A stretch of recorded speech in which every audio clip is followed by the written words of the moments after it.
राधे राधे सभी भक्तों को ब्रज गोपिका की जय श्री कृष्णा जय श्री श्याम। आज हम देवशयनी एकादशी की संपूर्ण पूजा विधि जानेंगे कि किस प्रकार देवशयनी एकादशी पर पूजा की जाती है।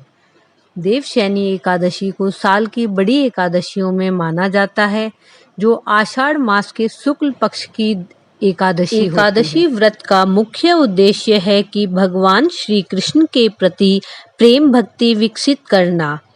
और स्कंद पुराण में भी कहा गया है कि शुद्ध भक्तों के संग में रहकर जो एकादशी व्रत का पालन करता है उसे चतुर्वर्ग धर्म अर्थ काम मोक्ष भी तुच्छ प्रतीत होते हैं और उसे भगवान श्री कृष्ण के प्रति भक्ति सहज भी प्राप्त।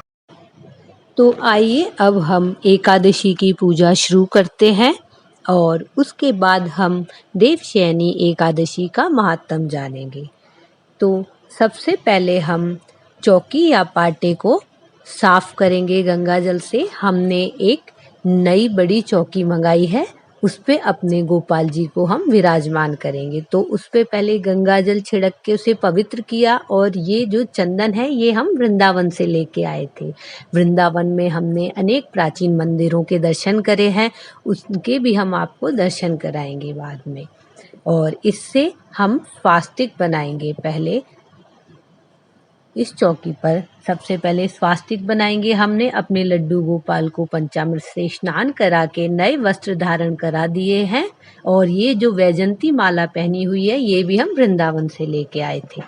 और अब सबसे पहले हम स्वास्तिक प्रभु का गुणगान करते हुए आप स्वास्तिक बनाएं और उसके बाद चौकी पर लाल या पीला कपड़ा जो आपके पास हो उसे बिछा दीजिए। उसे बिछाने के बाद अपने लड्डू गोपाल जी या प्रतिमा हो आपके पास विष्णु भगवान की या कृष्ण कन्हैया जी की, तो उन्हें विराजमान कर दीजिए। हमने अपने लड्डू गोपाल को पंचामृत से स्नान करा के नए वस्त्र धारण करा के उन्हें विराजमान। देवशयनी एकादशी की पूजा का विशेष महत्व बताया गया है। माना जाता है कि देवशयनी एकादशी पर भगवान श्री कृष्ण और विष्णु जी की पूजा करने से समस्त मनोकामनाओं की पूर्ति होती है। देवशयनी एकादशी को अनेक नामों से जाना जाता है, जैसे पद्मा एकादशी, आषाढ़ी एकादशी, महा एकादशी और हरिशयनी या शयनी एकादशी भी कहते हैं। इस दिन से भगवान श्री विष्णु क्षीर सागर में शयन करते हैं और फिर लगभग 4 महीने के बाद देवउठनी एकादशी पर उन्हें उठाया जाता है, जिस दिन तुलसी विवाह होता है। इसके बीच के समय को चतुर्य मास कहा जाता है। भगवान को विराजमान करने के बाद उन्हें रूली चंदन का तिलक लगाएं, इत्र लगाएं, फूलों से सजाएं और कुछ फल और मिठाई का भोग लगाएं। उसके बाद आरती करें। आरती करने के बाद एकादशी की कथा सुने।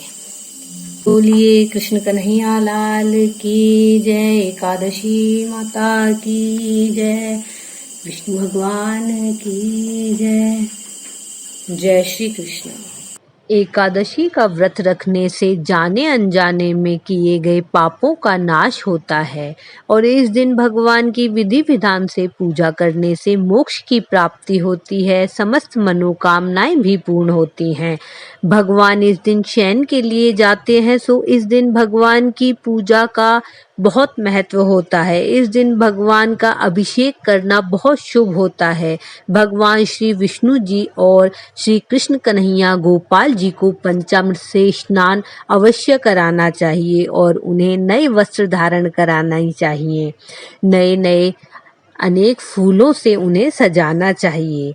भगवान को कमल नयन भी कहा गया है, इसलिए उन्हें धूप दीप आदि से पूजा करनी चाहिए और भोग लगा के कथा सुने। चातुर्य मास के नियम भी इस दिन से उठाए जाते हैं और भगवान के समक्ष संकल्प करें कि भगवान अपनी भक्ति का दान हमें सदैव देते रहें। विष्णु सहस्त्र नाम का पाठ करें।